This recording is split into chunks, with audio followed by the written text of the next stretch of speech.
ناظرین،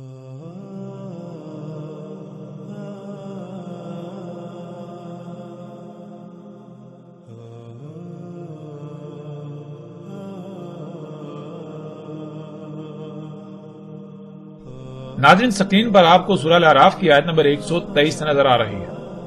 اس آیت میں دیکھیں تو اس میں کیا ہے؟ کہا فرعون نے، تم نے اس کی دعوت کو تسلیم کر لیا اس سے پہلے کہ میں تمہیں اس کی اجازت دیتا، میں تمہیں اس کا حکم دیتا؟ نہیں ہے یہ، مگر یہ کیا ہے؟ یہ ایک منصوبہ بندی ہے جو تم نے منصوبہ بندی کی ہے مدینہ میں، مدینہ کے جو اہل ہیں ان کو مدینہ سے نکالنے کے لیے، پس جلد ہی تمہیں اپنے اس کیے کا علم ہو جائے گا۔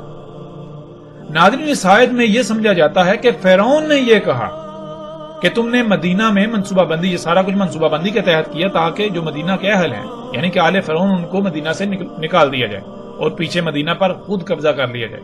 یعنی کہ آج اکثریت یہ سمجھتی ہے کہ لفظ مدینہ کا استعمال فرعون نے کیا، حالانکہ حقیقت یہ نہیں ہے، کیونکہ سب سے پہلی بات یہ کہ اب غور کریں کہ کیا فرعون کی زبان عربی تھی؟ کیا اس وقت مصر میں عربی بولی جاتی تھی؟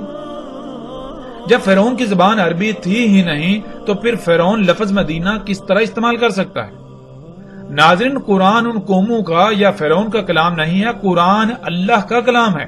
ماضی میں جو حالات و واقعات پیش آئے، جو کچھ ہوا، اللہ سبحانہ و تعالیٰ نے اسے اپنے الفاظ میں بیان کیا، اپنے الفاظ میں، اور قرآن الحکیم ہے۔ اللہ سبحانہ و تعالیٰ نے جو الفاظ استعمال کیے ان میں انتہائی حکمت ہے، ان میں بہت گہرائی ہے، وہ بہت سارے حقائق کو کھولتے ہیں، ان میں بہت سے حقائق پوشیدہ ہیں۔ اس لیے فرعون نے یہ نہیں کہا مدینہ، بلکہ فرعون نے تو اس وقت یہی کہا کہ تم نے یہاں جہاں فرعون کی حکومت ہے مصر میں، جو کہ اس وقت کریا تھی، مصر کریا تھا، تم نے یہاں مصر سے، یہاں جہاں آل فرعون کی حکومت ہے، آل فرعون کو یہاں سے نکالنے کے لیے، نکلوانے کے لیے تم نے یہ ساری منصوبہ بندی کے تحت یہ سب کچھ کیا۔ اپنے وہ سائنسدانوں کو کہہ رہا ہے۔ قرآن اللہ کا کلام ہے۔ آج قرآن میں اللہ سبحانہ تعالیٰ نے وہاں پر لفظ مدینہ استعمال کیا۔ کیوں لفظ مدینہ استعمال کیا یہ بعد کی بات ہے، اس پر آنے والی ایک سال میں تفصیل سے بات کریں گے، لیکن یہاں یہ دیکھنا ہے کہ اس آیت میں لفظ مدینہ آیا تو ناظرین غور کریں یہ کس مدینہ کا ذکر ہے۔ اگر مدینہ سے مراد یہی بستی ہے جو سعودی عرب میں موجود ہے، جس کا نام یثرب ہے، جس کو آج اکثریت مدینہ مدینہ کہتی ہے، تو پھر کیا آل فرعون کی حکومت یہاں تھی؟ موسیٰ علیہ السلام کو یہاں بھیجا گیا؟ کیا اس مدینے کا ذکر ہو رہا ہے؟ پھر اسی طرح جب ہم آگے بڑھیں تو آگے آپ کو مزید آیات ملیں گی۔ سورہ یوسف کی آیت نمبر 30 میں بھی آپ کو لفظ مدینہ ملے گا۔ یوسف علیہ السلام کہاں تھے، کہاں پر ان کو حکومتی عہدہ ملا؟ یہ سب جانتے ہیں کہ مصر کی بات ہے۔ یوسف علیہ السلام مصر میں گئے، وہ بکتے بکاتے مصر میں پہنچ گئے۔ مصر کے جو اعلی حکومتی عہدیدار ہے اس نے انہیں پالا، اس نے انہیں بڑا کیا۔ تو ناظرین اب غور کریں کہ یہاں بھی جب اللہ سبحانہ وتعالیٰ نے لفظ مدینہ استعمال کیا، اگر مدینہ سے مراد یہی بستی ہے، یہی شہر ہے، بلد ہے جسے آج آپ مدینہ کہتے ہیں، جو سعودی عرب موجود ہے، تو کیا یہ واقعہ یا یوسف علیہ السلام اس مدینہ میں آئے؟ کیا یہ واقعہ اس مدینہ کا ہے؟ اسی طرح آپ سورہ الکہف میں دیکھتے ہیں کہ اصحاب کہف کا واقعہ، اس واقعے میں بھی جب آپ دیکھیں تو اس میں بھی لفظ مدینہ کا استعمال ہوا۔ تو ناظرین غور کریں پھر وہی سوال کہ کیا اصحاب کہف اس مدینے میں تھے جسے آج آپ مدینہ کہتے ہیں، یا پھر اللہ سبحانہ تعالیٰ کس بستی کو، کس خطے کو مدینہ کہہ رہے ہیں؟ یعنی کہ اس وقت اسے مدینہ نہیں کہا جاتا تھا، یا فرعون کے وقت بھی مصر کو مدینہ نہیں کہا جاتا تھا، مصر ہی کہا جاتا تھا۔ اب اللہ تعالیٰ اسے یا تو کریا کہیں گے یا پھر مدینہ کہیں گے۔ جب تک وہاں فرعون کی حکومت تھی تو تب تک یعنی فرعون جب تک وہاں کا رب تھا تو وہ مدینہ نہیں، وہ کریا ہے۔ پھر جب وہاں رب اللہ کو بنا لیا جاتا ہے، اللہ رب بن جاتا ہے، تو وہ مدینہ کہلائے گا۔ اس لیے اللہ سبحانہ تعالیٰ نے وہاں پر مدینہ لفظ استعمال کیا۔ جب مصر ظاہری طور پر تو ابھی فرعون کے ہاتھ میں تھا، لیکن حقیقت یہ تھی کہ اب فرعون کا انجام اس کے سر پر آ چکا ہے، مدینہ یعنی مصر جو ہے فرعون کے ہاتھوں سے نکل چکا ہے، اب مصر جو ہے وہ مدینہ بن چکا ہے اللہ کے قانون میں۔ بالکل اس طرح ناظرین غور کریں قرآن میں باقی جتنے بھی مقامات ہیں ان پر جو مدینہ کا ذکر آیا، ان میں جو مدینہ کا ذکر آیا، کیا وہ اس مدینہ کا ذکر ہے؟ جیسے سورہ الکہف میں دیکھیں موسیٰ علیہ السلام اور اللہ کے ایک جو عبد ہیں ان کا واقعہ ہے، تو اس میں کیا ہے، انہوں نے جو ایک دیوار جو ہے وہ سیدھی کی، تو انہوں نے کیا کہا، یہ دیوار کن دو لڑکوں کی ہے جو یتیم ہیں؟ وہاں بھی لفظ مدینہ کا آیت میں آپ دیکھ سکتے ہیں۔ تو کیا وہ موسیٰ علیہ السلام اور اللہ کے عبد کیا وہ اس مدینہ میں آئے تھے جسے آج آپ مدینہ کہتے ہیں، جو سعودی عرب کی بستی ہے؟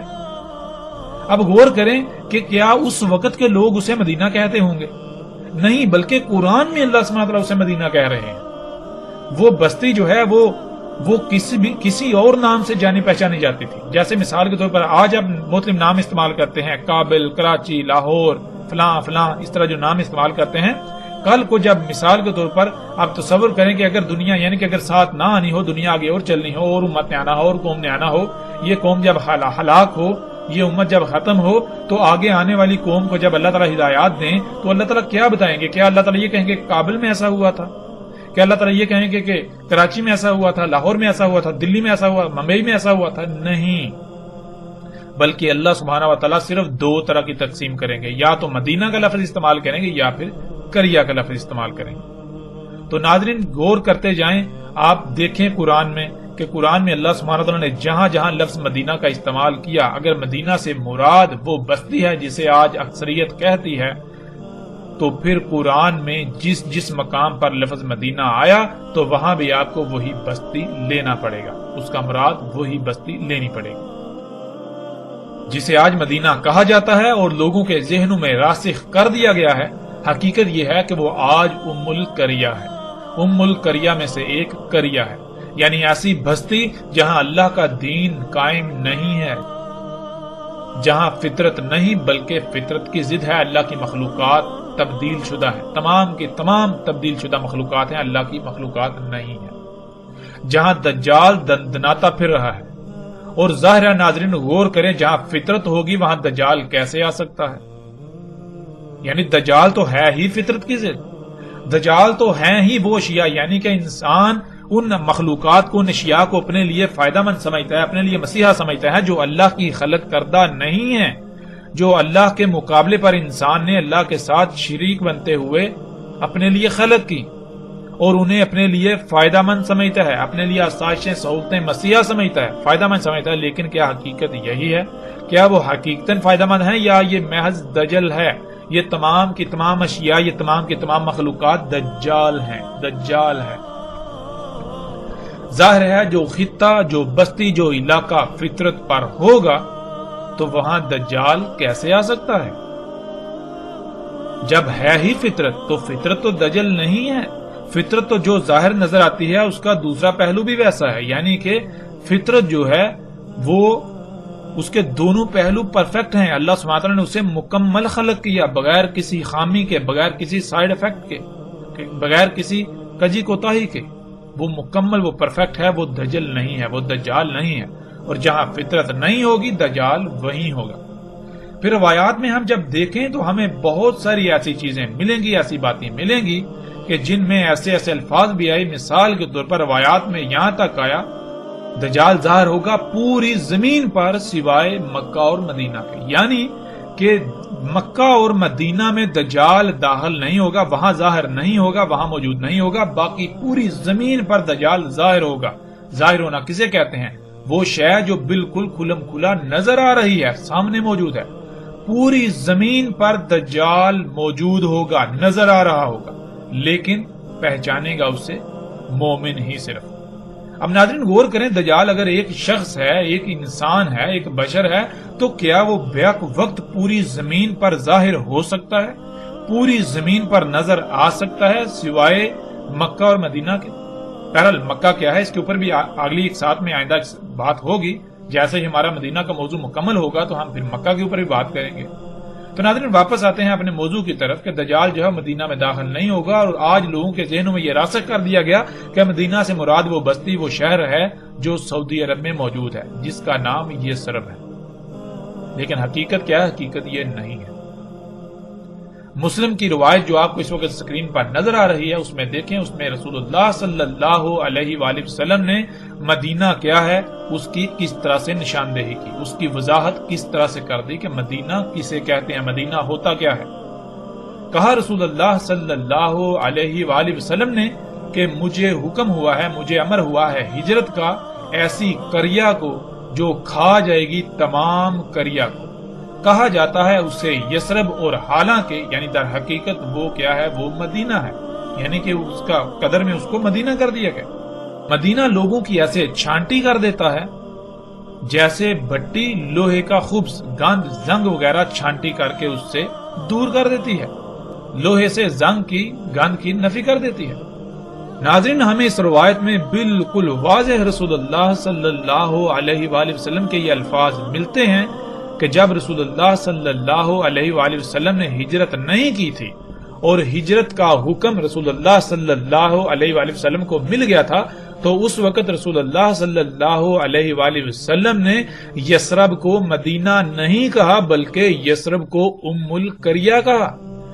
رسول اللہ صلی اللہ علیہ وسلم نے کہا کہ مکہ سے یثرب کی طرف ہجرت کا اللہ سبحانہ تعالی نے حکم دیا ہے اور یثرب کو قریہ کہا ہے، تو غور کریں ہجرت سے پہلے یثرب کو رسول اللہ صلی اللہ علیہ وآلہ وسلم قریہ کہہ رہے ہیں، ایسی قریہ جو تمام قریہ کو کھا جائے گی۔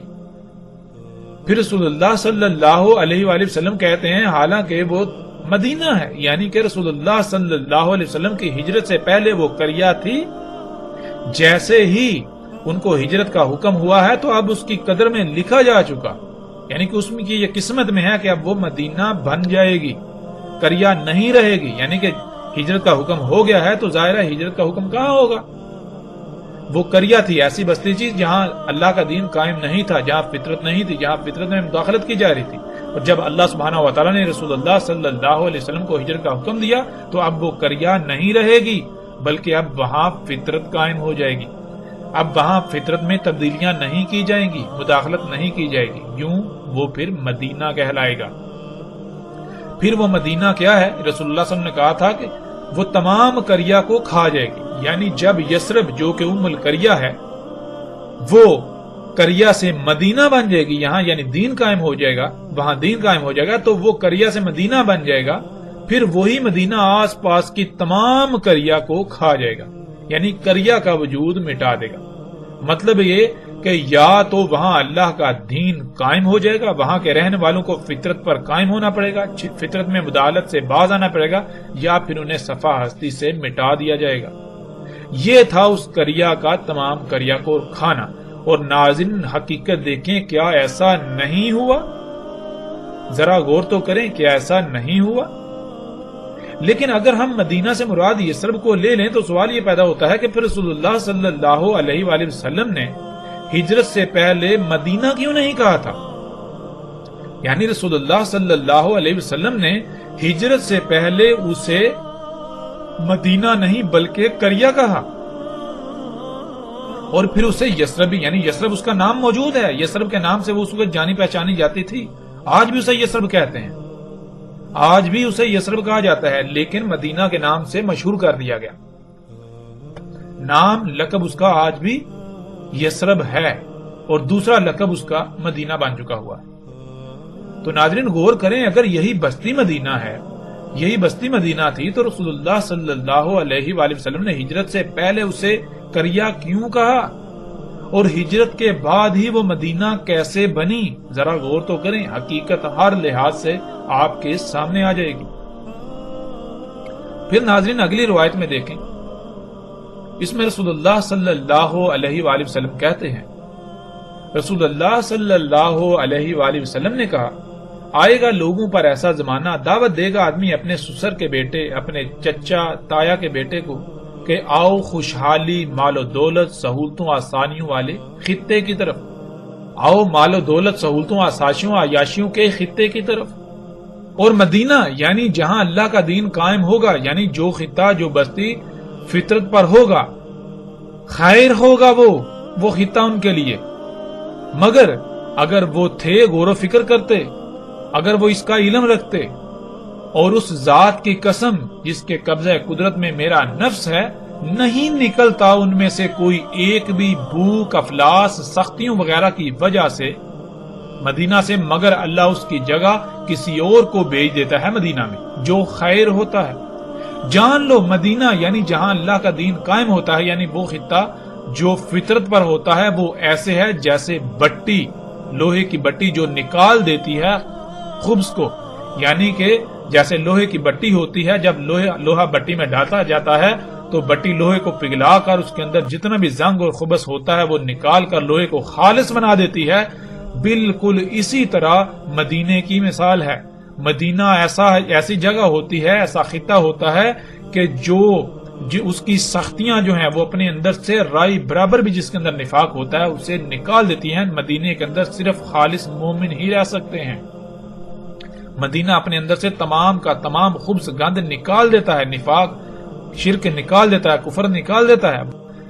وہ مشرک ہوتے ہیں، جو منافق ہوتے ہیں، وہ مدینہ میں رہ سکتے ہی نہیں، وہ ان ساتھیوں کا سامنا کر ہی نہیں سکتے۔ پھر رسول اللہ صلی اللہ علیہ وآلہ وسلم نے کہا نہیں قائم ہوگی ساتھ یہاں تک کہ نکال دے گا مدینہ، یعنی جہاں اللہ کا دین قائم ہو، یعنی وہ خطہ جو فطرت پر ہے، وہاں کی سختیاں نکال دیں گی وہاں کے شر والوں کو، جیسے خباثت نکالنے والی بٹی نکال دیتی ہے لوہے کی خباثت، یعنی جیسے بٹی لوہے کو پگھلا کر خالص بنا دیتی ہے، اس میں سے جتنا بھی گند ہوتا ہے وہ نکال دیتی ہے، بالکل اسی طرح جہاں فطرت ہوتی ہے، جو خطہ فطرت پر ہوتا ہے، جہاں دین قائم ہوتا ہے، وہاں ایسی سختیاں، آزمائشیں، بھوک، افلاس وغیرہ آتی ہے کہ وہاں صرف اور صرف مومن ہی یعنی فطرت پر انحصار کرنے والے ہی ٹھہر سکتے ہیں۔ جن کے دل میں یا جس کے دل میں رائی برابر بھی نفاق و شر ہو وہ وہاں نہیں ٹھہر سکتا۔ اس طرح مدینہ اپنے گند کو نکال دیتا ہے۔ تو ناظرین غور کریں، جسے آج تک آپ مدینہ کہتے آئے اور مدینہ سمجھتے ہیں، مدینہ سمجھ رہے ہیں، کیا اس میں یہ خصوصیات ہیں؟ کیا اس میں یہ صلاحیتیں ہیں؟ کیا اس میں یہ صفات ہیں؟ کیا اس میں ایسی سختیاں ہیں؟ کیا وہاں بھوک کا، سختیوں کا، آزمائشوں کا سامنا کرنا پڑتا ہے؟ ناظرین ذرا غور تو کریں، وہاں تو طرح طرح کی آسائشیں ہیں، سہولتیں ہیں، بلند و بانگ عمارتیں ہیں، ایک سے بڑھ کر ایک سہولیات ہیں، آسائشیں ہیں۔ وہاں تو دجال کا حمار دن دناتا پھر رہا ہے، وہاں تو دجال دن دنا رہا ہے، تو وہ کیسے مدینہ ہو سکتا ہے؟ ناظرین ذرا غور تو کریں۔ اس کے برعکس غور کریں، جب دجال آیا، یہ جب آسائشیں، سہولتیں سامنے آئیں، جن کو یہ لوگ جو ہے دجال کو، ان مخلوقات، ان اشیاء کو، یہ انسان کے اپنے ہاتھوں سے خلق کی ہوئی اشیاء کو سہولتوں، آسائشوں کا نام دیتے ہیں، جب اس طرح کے یہ جدید معاشرے وجود میں آئے تو کیسے لوگوں نے ان مقامات کو چھوڑ کر ان مقامات کی طرف ہجرت کی؟ کیسے کی؟ غور تو کریں۔ کیا پوری دنیا سے لوگوں نے ہجرت نہیں کی؟ لوگ یورپ، امریکہ، کینیڈا کی طرف بھاگتے چلے گئے، پھر لوگ جو ہے وہ جو فطرت کے اوپر ہیں، فطرتی مقامات پر تھے جہاں یہ سہولتیں، یہ آسائشیں نہیں ہیں، وہاں سے شہروں کی طرف رخ کیا۔ دنیا میں لوگوں کی ایک بڑی تعداد جو ہے وہ گاؤں میں رہنے کے بجائے شہروں میں رہنے کو ترجیح دیتی ہے۔ کیوں؟ کیونکہ شہروں میں سہولتیں ہیں، آسائشیں ہیں، آسانیاں ہیں، طرح طرح کی موجیں ہیں، عیاشیاں ہیں۔ تو ناظرین غور کریں، آپ اپنی آنکھوں سے یہ سب کچھ ہوتا ہوا نہیں دیکھ رہے، نہیں دیکھا آپ نے؟ ذرا غور تو کریں۔ پھر اسی طرح ناظرین آگے بڑھتے ہیں اور غور کرتے ہیں، مزید روایت ہے، آپ سکرین پر روایت کو دیکھ رہے ہیں۔ رسول اللہ صلی اللہ علیہ وآلہ وسلم نے کہا شام فتح ہوگا، پس نکل جائیں گے مدینہ سے برے لوگ، بری قوم اپنے اہل و عیال کے ساتھ سواریوں کو چلاتے ہوئے۔ پھر یمن فتح ہوگا، پس نکل جائے گی قوم یعنی مدینہ کے برے لوگ مدینہ سے اپنے اہل و عیال کے ساتھ سواریوں کو چلاتے ہوئے۔ پھر عراق فتح ہوگا، پس نکل جائیں گے برے لوگ، بری قوم مدینے سے اپنے اہل و عیال کے ساتھ سواریوں کو چلاتے ہوئے، اور مدینہ خیر تھا ان کے لیے اگر وہ غور و فکر کرتے تو انہیں اس بات کا علم ہوتا۔ اب ناظرین غور کریں، سوال یہ پیدا ہوتا ہے کہ رسول اللہ صلی اللہ علیہ وآلہ وسلم یہ کہہ رہے ہیں کہ شام فتح ہوگا تو لوگ جو برے لوگ ہیں وہ مدینہ سے نکل جائیں گے اپنے اہل و عیال کے ساتھ۔ پھر یمن فتح ہوگا تو لوگ مدینے سے نکلیں گے، برے لوگ اپنے اہل و عیال کے ساتھ۔ پھر عراق فتح ہوگا تو لوگ مدینے سے نکلیں گے، برے اپنے اہل و عیال کے ساتھ۔ ناظرین غور تو کریں، کیا ایسا ممکن ہے؟ یعنی کہ اگر مدینے سے مراد یہی بستی ہے جسے آج مدینہ کہا جاتا ہے، سعودی عرب کا جو یثرب ہے، تو ناظرین تصور کریں فتح شام ہو رہا ہے تو لوگ اس مدینے سے کیوں نکلیں گے؟ پھر فتح جو ہے وہ یمن ہو رہا ہے تو لوگ اس مدینے سے کیوں نکلیں گے؟ فتح عراق ہو رہا ہے تو لوگ اس مدینے سے کیوں نکلیں گے؟ ناظرین ذرا غور کریں، کیا اس بات کا جواب کسی کے پاس ہے؟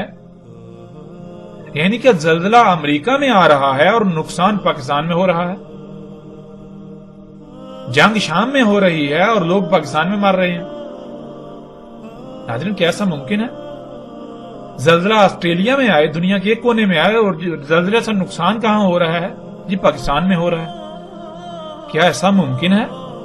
ناظرین غور تو کریں، اس کا جواب بالکل واضح ہے۔ جیسے رسول اللہ صلی اللہ علیہ وآلہ وسلم نے کہا تھا، ہجرت سے پہلے یثرب کو کریا کہا، ہجرت کے بعد وہ مدینہ بن گئی۔ بالکل اسی طرح شام فتح ہوگا تو ناظرین شام فتح کن کے ہاتھوں ہوگا؟ غور تو کریں، کن کے ہاتھوں شام کے فتح ہونے کی بشارت رسول اللہ صلی اللہ علیہ وسلم نے دی تھی؟ رسول اللہ صلی اللہ علیہ وسلم نے تو مومنوں کو کہا تھا کہ تم جو ہے وہ شام پر چڑھائی کرو گے تو اسے فتح کر دو گے، یعنی کہ شام فتح سے پہلے، مومنوں کے ہاتھ آنے سے پہلے کریا ہوگی۔ شام پہلے کریا تھا، رسول اللہ صلی اللہ علیہ وآلہ وسلم کی موجودگی میں شام کریا تھا، یمن کریا تھا، عراق کریا تھا۔ تو جب مومن اسے فتح کریں گے تو وہاں فطرت قائم ہوگی، یعنی وہ پھر کریا نہیں رہے گا، شام مدینہ بن جائے گا۔ جب شام مدینہ بنے گا تو مدینے میں یعنی پہ فطرت کے اوپر قائم ہونا آسان تو نہیں ہے۔ جو لوگ خواہشات کی اتباع کرتے ہیں پھر ان کی خواہشات کیسے پوری ہوں گی؟ وہ کیسے سختیوں کا سامنا کرنا پڑیں گے؟ ظاہر ہے پھر تو وہ ان علاقوں کی طرف ہجرت کریں گے جہاں ان کی خواہشات پوری ہوں، جہاں ان کو آسائشیں مل سکیں، ان کو سہولتیں مل سکیں، جہاں وہ اپنی خواہشات کے مطابق زندگی گزار سکیں۔ اسی طرح یمن فتح ہونے سے پہلے کریا ہے، ایک خطہ ہے جسے لوگ یمن کے نام سے جانتے ہیں، اس کا لقب، اس کا نام یمن ہے، لیکن اس کا اسم کریا ہے۔ جب مومنوں کے ہاتھ میں آئے گا تو وہاں فطرت قائم ہو جائے گی، یعنی فطرت میں چھیڑ چھاڑ روک دی جائے گی، تو وہ مدینہ کہلائے گا، مدینہ بن جائے گا۔ جب یمن مدینہ بنے گا تو ظاہر ہے پھر مدینے میں برے لوگ کیسے رہ سکتے ہیں؟ جن کے اندر رائے برابر بھی نفاق ہو وہ کیسے رہ سکتے ہیں مدینے میں؟ اس طرح ناظرین جب فتح عراق ہوگا تو عراق فتح ہونے سے پہلے کریا ہے۔ جیسے مثال کے طور پر ایک شخص ہے تو اس کا نام لکشمن ہو، اس کا نام لکشمن ہو، اس کا لقب لکشمن ہو، وہ ایمان لانے سے پہلے مشرک ہے، مشرک کہلائے گا، لیکن جب وہ ایمان لے آئے گا تو پھر وہ مومن کہلائے گا۔ بالکل اسی طرح ایک بستی، ایک خطہ جب وہ فطرت پر نہیں ہے، وہاں پر اللہ کی مخلوقات میں یعنی فطرت میں تبدیلیاں کی جا رہی ہیں تو وہ کریا کہلائے گی، اس کا اسم کریا ہے۔ جب وہاں دین قائم ہوگا، وہ فطرت پر ہوگی، وہ فطرت پر خطہ ہوگا تو اسے مدینہ کہا جائے گا۔ اور فطرت پر قائم ہونا کیا آسان ہے؟ ناظرین غور کریں، آج اگر کوئی خطہ فطرت پر قائم ہو تو وہاں آپ جا کر زندگی گزار سکتے ہیں؟ ذرا غور تو کریں، آپ کو وہاں کیسے زندگی گزارنا پڑے گی؟ ناظرین ذرا غور تو کریں، کیا ان سختیوں کا سامنا آپ کر پائیں گے؟ ظاہر ہے ان سختیوں کا سامنا صرف اور صرف وہی لوگ کر پائیں گے جو خالص اللہ کے غلام ہوں گے۔ ان کو علم ہے کہ ہم نے اللہ کے ساتھ ایک رائے برابر بھی شرک نہیں کرنا۔ شرک کیا ہے؟ یعنی کہ اللہ ہمارا رب ہے، اس نے ہمیں خلق کیا، ہماری ضروریات اسی نے جیسی ضروریات خلق کی ہم ویسے ہی استعمال کریں گے، ویسی ضروریات سے اپنی زندگی گزاریں گے۔ اب ہم اس کے ساتھ شرک نہیں کریں گے، یعنی کہ کسی اور کی ضروریات کو استعمال نہیں کریں گے، اس کے مقام پر کسی اور کو نہیں لائیں گے۔ تو ناظرین غور کریں، حقیقت ہر لحاظ سے بالکل آپ کے سامنے ہے۔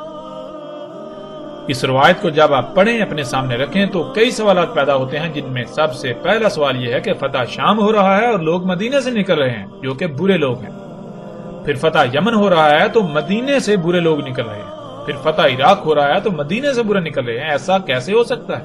یعنی اگر مدینہ سے مراد حجاز جسے آج سعودی عرب کہا جاتا ہے، اس کی بستی یثرب ہے جسے آج مدینہ کہا جاتا ہے، تو پھر یہ بات عقل میں نہیں آ سکتی اور نہیں آئے گی۔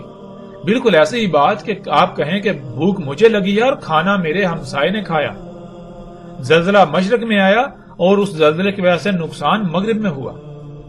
متاثر مغرب کے لوگ ہوئے، یہ کیسے ممکن ہے؟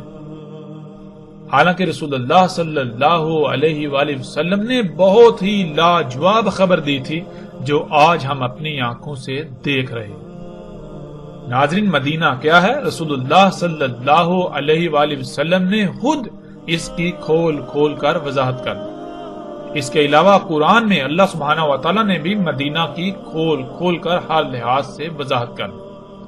اب حقائق اتنے کھل جانے کے باوجود بھی اگر لوگ اپنی ضد پر قائم رہیں گے، اگر سب کچھ کھل کر سامنے آ جانے کے باوجود بھی وہ اپنی آنکھیں بند کریں گے، وہ اندھے بنے رہیں گے،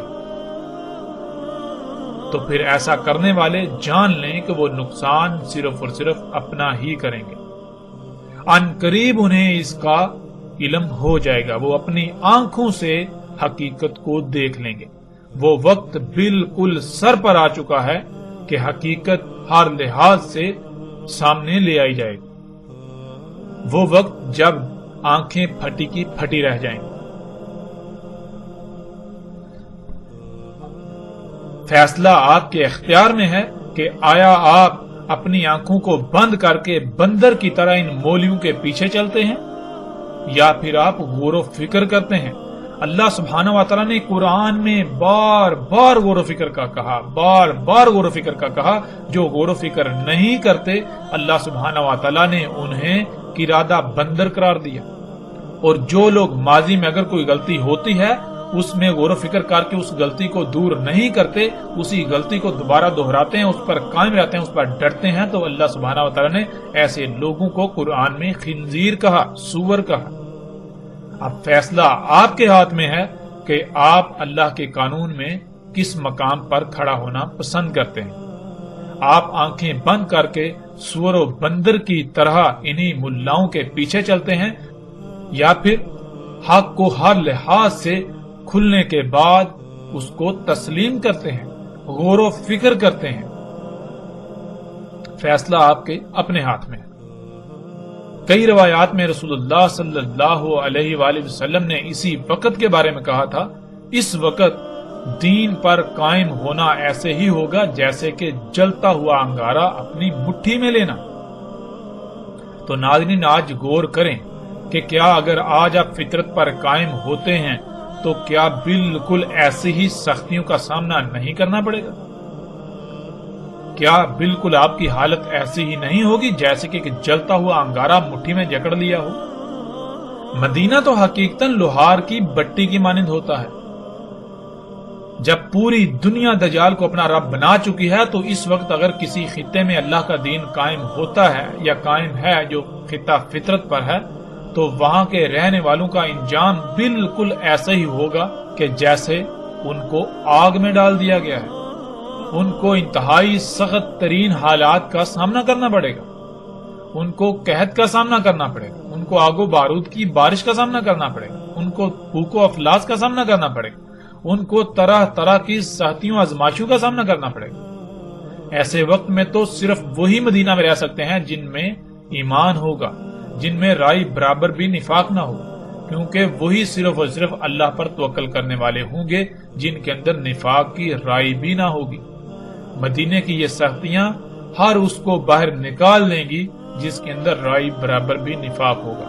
ناظرین، غور کریں، اپنے گریبان میں جھانکیں کہ آیا کہ آپ حق پر ہیں یا پھر حق کھل جانے کے باوجود آپ آنکھیں بند کر کے اپنا ہی نقصان کرنے پر تلے ہوئے ہیں۔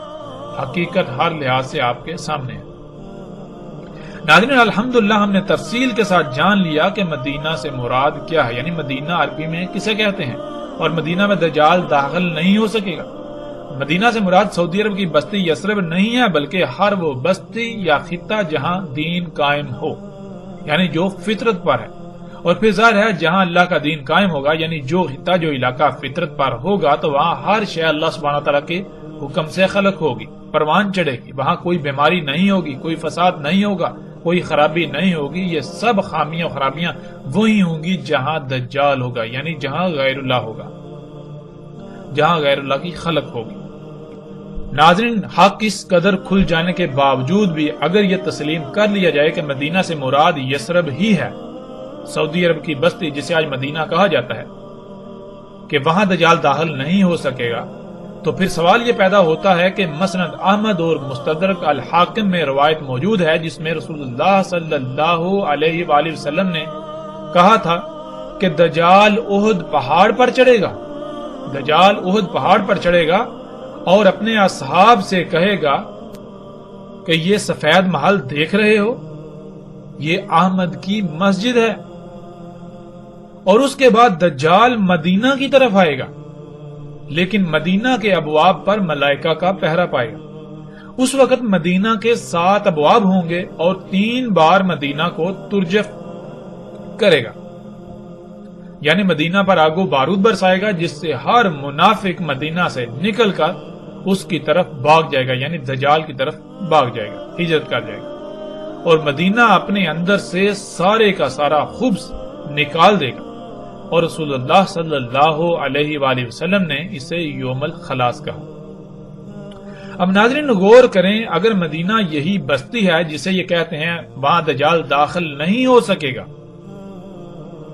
تو ناظرین احد پہاڑ پر دجال کیسے چڑھ سکتا ہے؟ کیونکہ احد پہاڑ تو اسی بستی کے اندر موجود ہے۔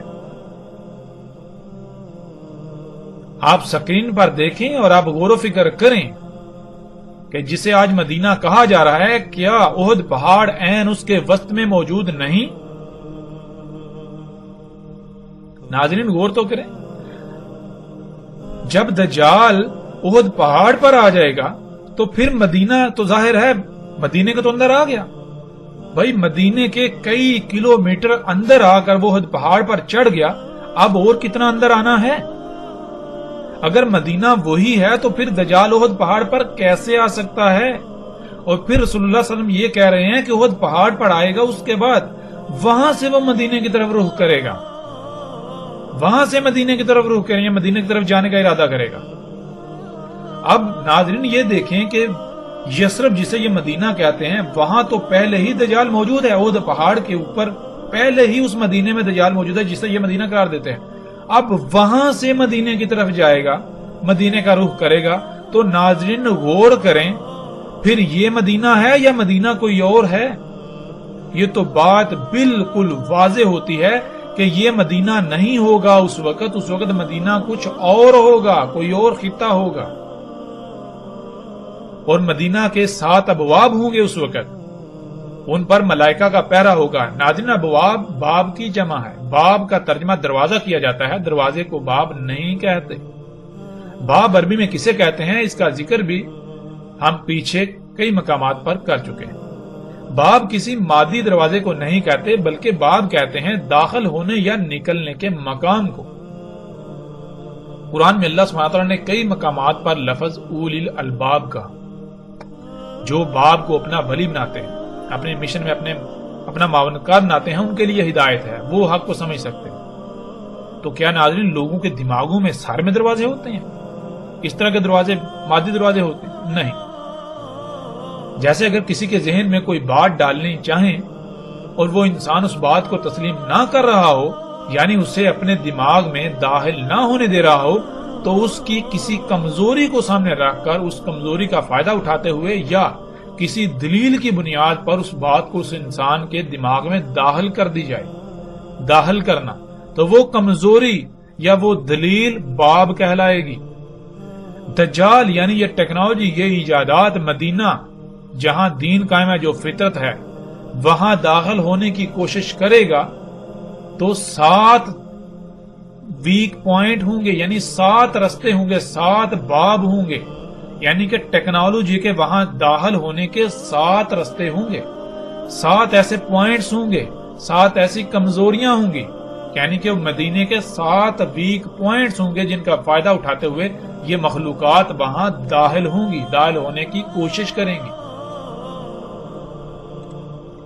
ایسا ہرگز نہیں ہے کہ وہ 7 فزیکلی دروازے مادی دروازے، نہیں، بالکل نہیں۔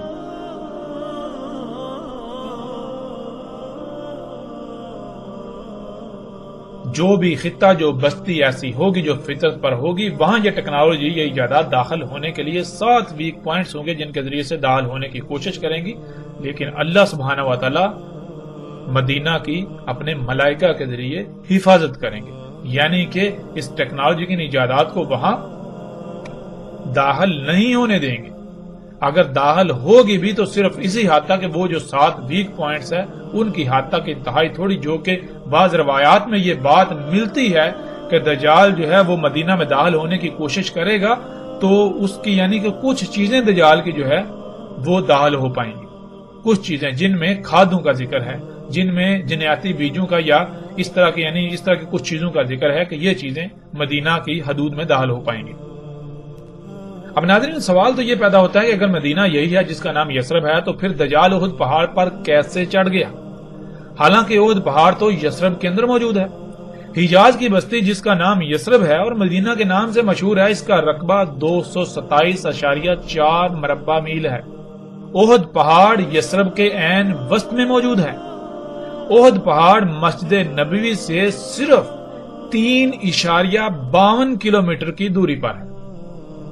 اس کے برعکس مسجد قباء جو کہ یثرب میں ہی موجود ہے وہ احد پہاڑ سے بھی آگے مسجد نبوی سے 11.4 کلومیٹر کی دوری پر واقع ہے. یعنی احد پہاڑ تو یثرب کے درمیان واقع ہے، یثرب کے وسط میں موجود ہے. اگر مدینہ سے مراد یہی مدینہ ہے جو یثرب ہے جسے آج ہر کوئی مدینہ کہنے پر بضد ہے، تو پھر دجال مدینہ کے کئی کلومیٹر اندر احد پہاڑ پر کیسے چڑھ آئے گا، کیسے چڑھ سکتا ہے؟ جو کہ آج آپ اپنی آنکھوں سے دیکھیں گے کہ دجال احد پہاڑ پر چڑھ چکا. یہ انتہائی غیر معمولی سوال ہے جس کا جواب کوئی بھی ایسی شخصیت نہیں دے سکتی، کوئی بھی ایسا شخص نہیں دے سکتا جو یثرب کو مدینہ کہنے پر بضد ہے.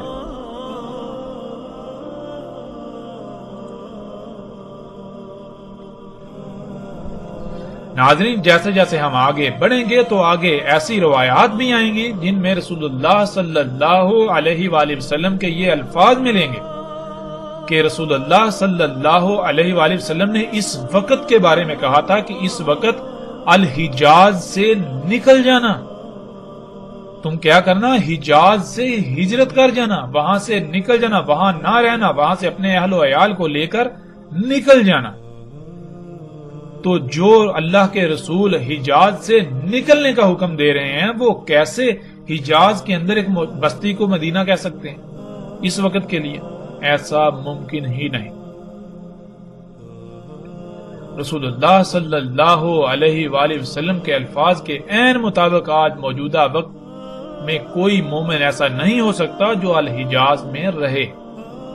جو رہیں گے وہ سب کے سب دجال کی اتباع کر رہے ہوں گے، دجال کو اپنا رب بنائے ہوئے ہوں گے. دجال ٹیکنالوجی ہے، یہی ایجادات ہیں، یہی اشیاء ہیں جو فطرت کی ضد ہیں، فطرت کے مقابلے پر جو ہیں.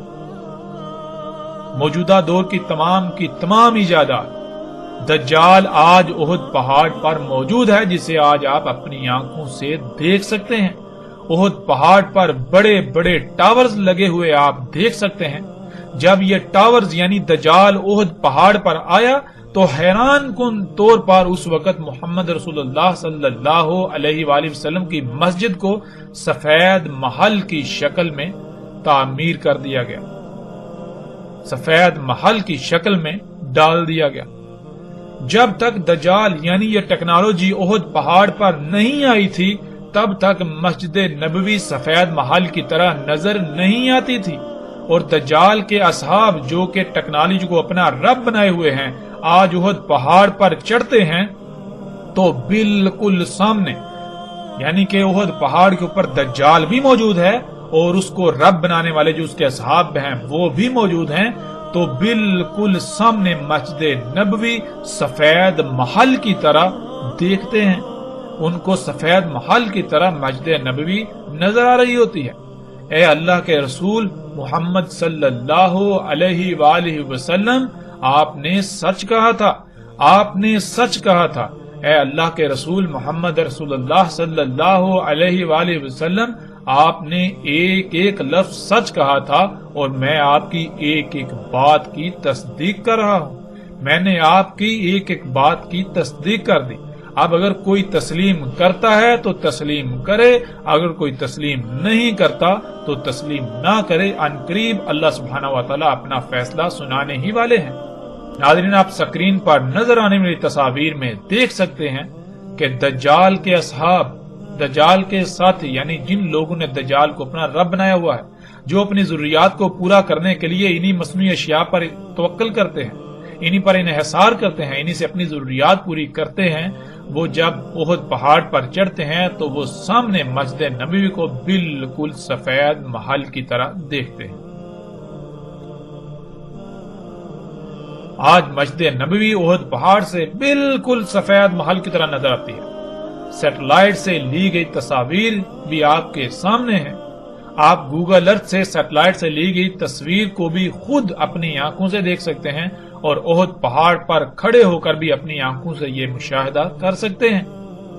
یثرب میں آج ہر طرف ٹیکنالوجی یعنی دجال دندناتا نظر آتا ہے۔ آج یثرب مدینہ نہیں بلکہ قریہ ہے، اور قریہ نہیں بلکہ ام القریہ ہے۔ جو قریہ ہیں ان کی ماں ہے یہ۔ جیسے رسول اللہ صلی اللہ علیہ وآلہ وسلم نے کہا تھا کہ دین اجنبی تھا اور عنقریب دوبارہ اجنبی ہو جائے گا، تو جب دین اجنبی تھا رسول اللہ صلی اللہ علیہ وآلہ وسلم کی بعثت سے پہلے جب دین اجنبی تھا تو اس وقت یثرب قریہ تھی، تو پھر جب دوبارہ دین اجنبی ہو جائے گا تو کیا یثرب مدینہ رہے گا یا پھر قریہ بن جائے گا؟ ناظرین، جس زاویے سے، جس پہلو سے بھی آپ غور کریں، حقیقت آپ کے بالکل سامنے ہے۔ جب دین دوبارہ اپنی اسی حالت میں لوٹ جائے گا تو پھر یثرب کیسے مدینہ رہ سکتا ہے؟ پھر یثرب کس طرح مدینہ ہو سکتا ہے؟ ذرا غور تو کریں۔ ناظرین، حقائق ہر لحاظ سے آپ کے سامنے ہیں۔ اس کے علاوہ بھی بہت سے دلائل ہیں، لیکن اگر ہم ان پر بات کریں گے تو ہمارا موضوع مزید لمبا ہو جائے گا۔ اب تک جو حقائق ہم سامنے لا چکے ہیں، ہم یہ بات ہر لحاظ سے ثابت کر چکے ہیں کہ سعودی عرب کی بستی، سعودی عرب کا شہر مدینہ نہیں ہے، اور دنیا کی کوئی طاقت ہماری اس بات کا رد نہیں کر سکتی۔ دنیا کا کوئی شخص اس کا رد نہیں کر سکتا۔ دنیا کا کوئی شخص، دنیا کا کوئی ایک بھی شخص، دنیا کی کوئی طاقت اس یثرب کو مدینہ ثابت نہیں کر سکتی۔ اللہ کے فضل سے جن لوگوں نے آج تک گمراہ کیا، ان کی حقیقت آپ کے بالکل سامنے آ چکی۔ جیسے جیسے ہم آگے بڑھیں گے تو اللہ کے فضل سے مزید ایسے ایسے حقائق آپ کے سامنے آئیں گے کہ آپ دنگ رہ جائیں گے، آپ چونک جائیں گے کہ ان حقائق کو آپ سے کیوں چھپایا گیا۔ بہرحال اس میں صرف اس طبقے کا ہی قصور نہیں، اس میں آپ کا بھی قصور ہے کہ آپ بندروں کی طرح ان لوگوں کے پیچھے پیچھے اس طرح چلتے ہیں کہ جیسے بندر کسی کی نقل کرتا ہے، خود سے غور و فکر نہیں کرتا۔ آپ بھی خود سے غور و فکر نہیں کرتے، آپ اپنی آنکھیں بند کر کے ان لوگوں پر اس طرح اعتماد کر رہے ہیں کہ جیسے کہ یہ اللہ کے بھیجے ہوئے ہیں، یہ اللہ کے رسول ہیں۔ جب یہ اللہ کے رسول نہیں ہیں تو آپ کیوں ان لوگوں پر اعتماد کر رہے ہیں آنکھیں بند کر؟ آپ خود سے غور و فکر کیوں نہیں کرتے؟ قرآن میں اللہ سبحانہ و تعالیٰ نے بار بار بار بار اس کے اوپر زور دیا کہ غور و فکر کرو، غور و فکر کرو، غور و فکر کرو، اندھوں کی طرح اپنے آباء و اجداد کے پیچھے نہ چلو، ان لوگوں کے پیچھے نہ چلو۔ تو ناظرین، پھر قصور کس کا؟ قصور اس طبقے سے بڑھ کر تو پھر آپ کا اپنا بن جاتا ہے۔ ذرا غور تو کریں۔ ہاں، یہ باتیں آپ کو کڑوی لگیں گی، ان باتوں سے آپ کو تکلیف ہوگی، لیکن یہ جان لیں وقتی طور پر تکلیف ہونے سے حقیقت بدل نہیں جائے گی، حق بدل نہیں جائے گا۔ تکلیف ہونے سے یا برا محسوس کرنے سے حق بدل نہیں جائے گا۔ بعد میں آپ کو سوائے پچھتاوے کے کچھ نہیں ملے گا۔ بعد میں آپ کہیں گے کاش اس وقت جب حق واضح ہوا تھا تو اس کو تسلیم کر لیتے، کاش اس وقت حق کو مان لیتے، اندھوں کی طرح ان لوگوں کے پیچھے نہ چلتے۔ بعد میں ناظرین سوائے کاش کے کچھ نہیں رہے گا۔ غور کریں، پچھلی ایک ساتھ میں پچھلی اقوام کے اوپر کھول کھول کر بات ہو چکی کہ ان اقوام نے کیا کیا تھا اور ان اقوام کے ساتھ کیا ہوا۔ آج ان کا آپ کو نام و نشان تک نہیں ملتا، اور آخرت میں ان کے ساتھ کیا ہونا ہے، کیا ہوگا، اس کی بھی وضاحت اللہ سبحانہ وتعالی نے قرآن میں کر دی۔ ناظرین، کہیں ایسا نہ ہو کہ آپ حق ہر لحاظ سے کھل کر واضح ہو جانے کے باوجود بھی اپنی خواہشات کی ہی اتباع میں اپنے آپ کو نشان عبرت بنوا بیٹھیں، دنیا اور آخرت میں انتہائی ہلاکت خیز سودا کر بیٹھیں۔ فیصلہ آپ کے ہاتھ میں ہے، حق ہر لحاظ سے کھل کر آپ کے سامنے آ چکا، اب آپ چاہیں تو اسے تسلیم کریں اور چاہیں تو اس سے انکار کر دیں۔ ہمارا اس سے کوئی نقصان نہیں ہوگا۔ ہمارا مقصد نہ کوئی فرقہ بنانا ہے، ہمارا مقصد نہ کوئی گروہ بنانا ہے، ہمارا مقصد کچھ بھی ایسا نہیں ہے کہ جس سے ہمارا اپنا کوئی مفاد وابستہ ہو۔ ہمارا مقصد ہے تو صرف اور صرف یہ ہے کہ اللہ سبحانہ وتعالی نے ہمارے اوپر یہ ذمہ داری عائد کی کہ ہم اس حق کو پہنچا دیں، اس دعوت کو پہنچا دیں، تو ہمارے ذمے صرف اور صرف اس پیغام کو، اس دعوت کو، اس حق کو پہنچا دینا ہے۔ اگر کوئی مانتا ہے تو وہ ہم پر احسان نہیں کرے گا، اور اگر کوئی نہیں مانتا تو وہ ہمارا نقصان بھی نہیں کرے گا۔ یہ بات ذہن میں رکھیں۔ باقی جن کو الزامات لگانے ہیں وہ جتنے جی چاہے دن رات کھل کر الزامات لگائیں۔ وقتی طور پر اس وقت تو وہ یہ سمجھیں گے کہ ہم بہت بڑا کارنامہ انجام دے رہے ہیں، ہمیں فتح حاصل ہو رہی ہے، ہم بہت بڑے مارکے انجام دے رہے ہیں، لیکن جب وقت اپنا فیصلہ سنائے گا تو پھر سوائے حسرت کے کچھ نہیں رہے گا، پھر سوائے پچھتاوے کے، پشیمانی کے کچھ ہاتھ نہیں آئے گا۔ اور ہم اللہ کے فضل سے جلد بازوں میں سے نہیں ہیں، ہم اجرت پسندوں میں سے نہیں ہیں، ہم تو وقت کا انتظار کرنے والے میں سے ہیں۔ ہم اس وقت کا انتظار کریں گے جب اللہ سبحانہ وتعالی اپنا فیصلہ سنائے گا تو نتائج سامنے آئیں گے۔